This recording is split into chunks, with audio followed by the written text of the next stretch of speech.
who is in charge of your story? We all have a way of thinking that we're writing our own stories until something happens. I just heard from one of our community, really brilliant academician who just found out that his university is thinking about eliminating his entire department. And that rocks somebody's world. At our old church, I had an older friend, and he was a relentlessly optimistic guy, just the kind of person that when you said hi to him, it would lift your spirits. Anytime I would ask him, how are you doing? His response was always, 10 toes facing forward is better than 10 toes facing upward.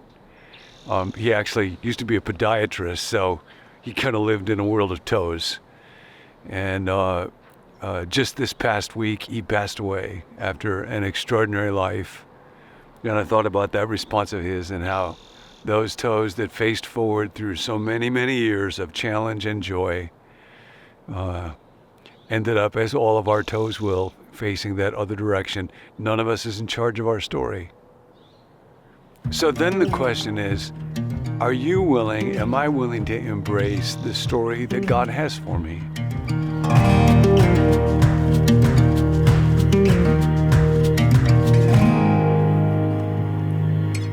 Because from the beginning with the people of Israel, when you think about them going into exile, and because they went into exile, things happened to them and in them and through them that blessed the world in ways that the world could never have been blessed if they did not go into exile. And somehow all of our stories involve a kind of journey into exile. So I want to tell you a few words from Henri Nouwen today. This is from his book, In the Name of Jesus. And he writes towards the beginning, as I entered into my 50s and was able to realize the unlikelihood of doubling my years, I came face to face with this simple question: did becoming older bring me closer to Jesus? It's a wonderful question. If you're not a person of faith, you might even just simply think, has growing older brought me closer to becoming the person that I know I most want to be? After 25 years of priesthood, Nouwen writes, I found myself praying poorly, living somewhat isolated from other people, and very much preoccupied with burning issues. Everyone said I was really doing well, but something inside me was telling me that my success was putting my own soul in danger.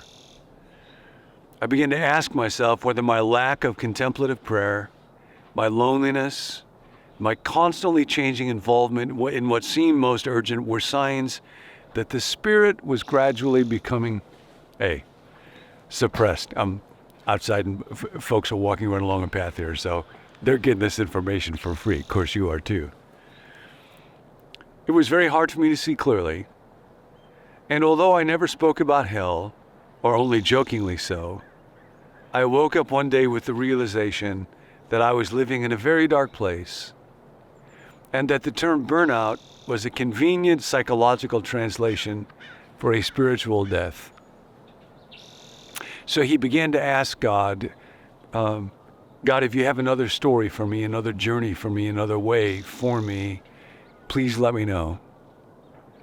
And God did. And it was to leave Harvard. He had spent his life at places like Yale and Notre Dame and Harvard, among the brightest and the best, and go live in a community among people with very, very serious cognitive and physical challenges. And Henri writes that the words that through which God spoke to him the most came from the Gospel of John after the crucifixion and the resurrection, when Jesus was restoring Peter after Peter's denial. And Jesus says to Peter, in all truth I tell you, when you were young, you put on your belt and walked where you liked.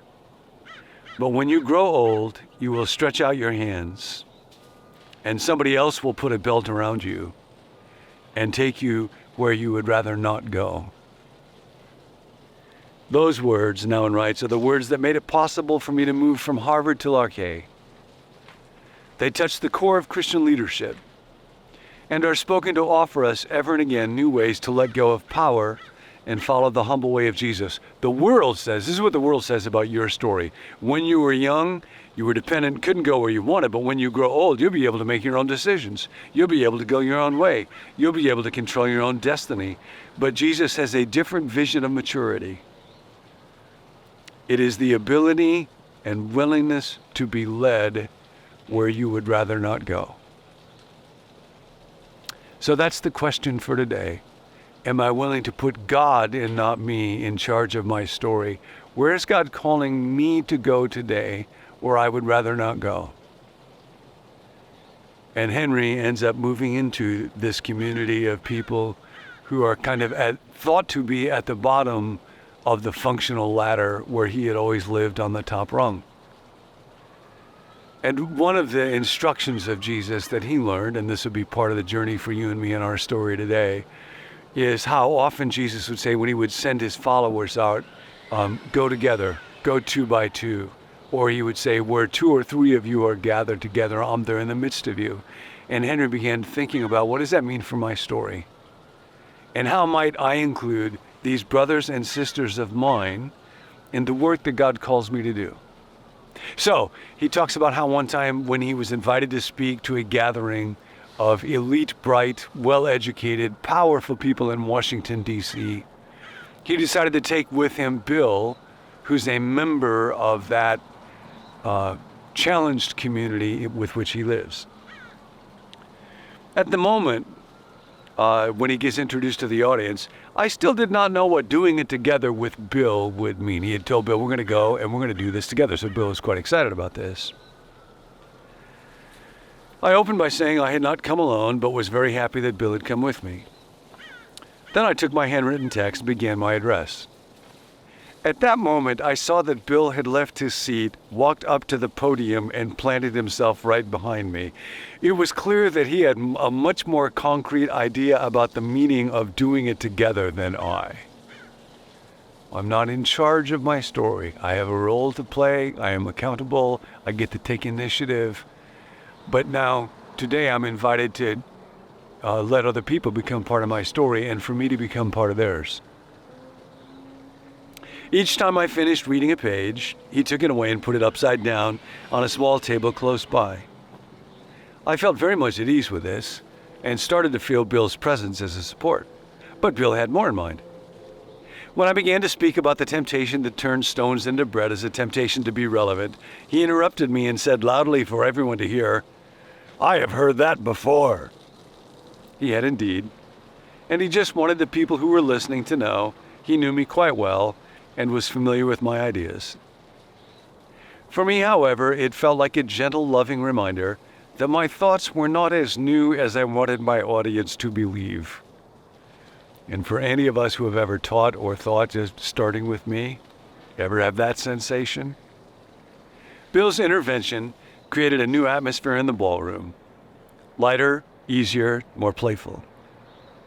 When I came to the second part, I was reading the words, "The question most asked by the handicapped people with whom I live was, 'Are you home tonight? Are you home tonight?'" Bill interrupted me again and said, "That's right, that's what John Smeltzer always asks." Again, there was something disarming about his remark. Bill knew John Smeltzer very well after living within the same house for quite some years. He simply wanted people to know about his friend. And then Henri says when he finished and the people applauded, he thought that the evening was done, but Bill turned to him and said, "Can I say something?" And Henri got a bit anxious. This could be an embarrassing moment. It could be quite awkward, but he said yes. Bill took the microphone and said with all the difficulties he has in speaking, "Last time when John went to Boston, he took John Smeltzer with him. This time he wanted me to come with him to Washington, and I'm very glad to be here with you. Thank you very much." That was it, and everyone stood up and gave him warm applause.